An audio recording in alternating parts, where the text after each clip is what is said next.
کتونکو د یو ډېر انتخایي د بوږنېدونکي د افسوسناکې پیښې سره ستاسو په خدمت کې حاضر یم چې د بنو د علاقې خبره ده. په بنو ډومیل کې ډومیل د یو ځای نوم دی. پلار سره د 4 بچو په ډزو ویشتلي شوي دي.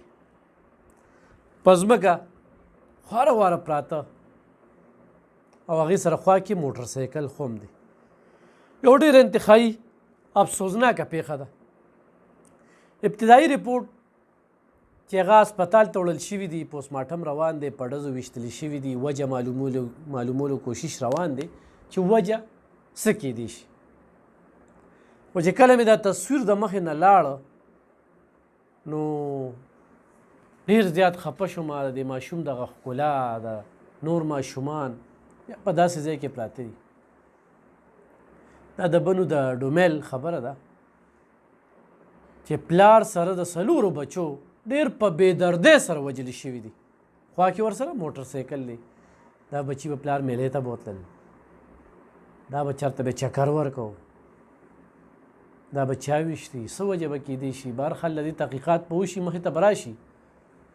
خو زمونږ د پښتنو دا وینې دومره سپینې شوي دي چې په نه څه خبره باندې موږ جنګ جګړې کوو، ویشتل کوو او پښتانه بیا وروسته سوچ کوي. زما به ټولو پښتنو ته دا خواست وي دا ویډیو د سره شیر کړئ چې خبرې په خبرو ختمیږي. خبرې په خبرو ختمیږي. چا سره قرض دی خبرې ورسره وکړئ، ټیم ته والئ، ذموار ته واخلئ، د هغه کار ته وګورئ چې آیا هغه سره دا پیسې شته ولې نه راکوي. چې ورسره نه وي د کوم ځای نه درکوي به دغه هر څه ته وګورئ. نور په رشتو کې داسې ډېر معاملات رامخې ته کېږي.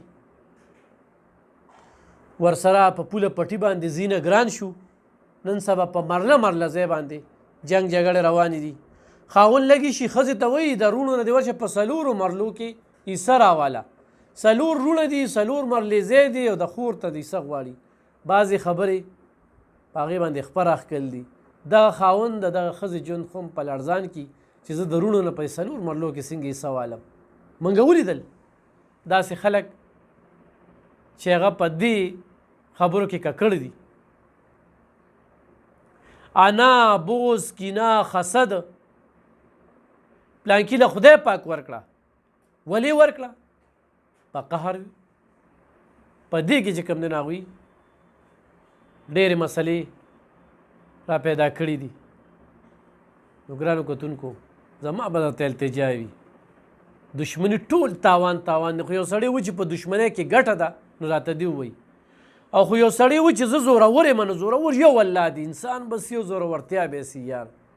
د خټې نه جوړ دغه انسان چې نوکې خوږ شي نو بیا یا الله کوي او یا مورې او وی مورې. دغه انسان دی. زما د ډېرو خلکو سره تعلقات دي. آی جی پی هم پیژنم، ډي آی جي هم پیژنم، وزیر اعلی هم پیژنم، وزیر اعظم هم پیژنم، آرمي چیف هم پیژنم. خو ماله څوک ډز نه کوي. خو ډز راله کوي نو زور یې ماله دی. ولې چې زما په لانجه کې هغه کار کوي. د دې خبرو نه م راوتل دي چې زه خو پلانکې پیژنم او زه خو پلانکې پیژنم. په دې ملک یو آیین دی، دستور دی. یو سړی سره په خبره کوي ښه ته نه کوي نو قانون لار اختیار کړي. قانون شته، د قانون نه بار موزئ. الله سره جنګ مه کوئ. د الله د عذاب نه ځان وساتئ. الله تعالی دې زموږ په حال باندې رحم وکړي. انصاف خو ترې غوښتي نه شو ځکه خو موږ سره انصاف وکړو الله پاک. نو دغه د کاڼو باران، دغه زلزلې، دغه ګلې، دغه سیلابونه موږ د دغې حقدار یو. زموږ دا څه عملونه دي.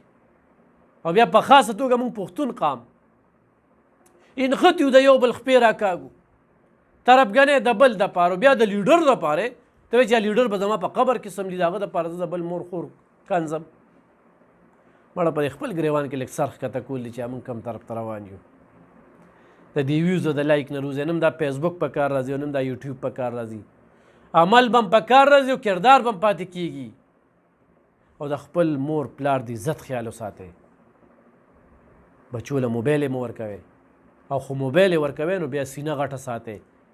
خو دا نه خواسته د هغوی نه یو تصویر فیسبوک ته لاړه په غلطۍ کې ته راشې او ډز ډز ډز دا تصویر څنګه لاړ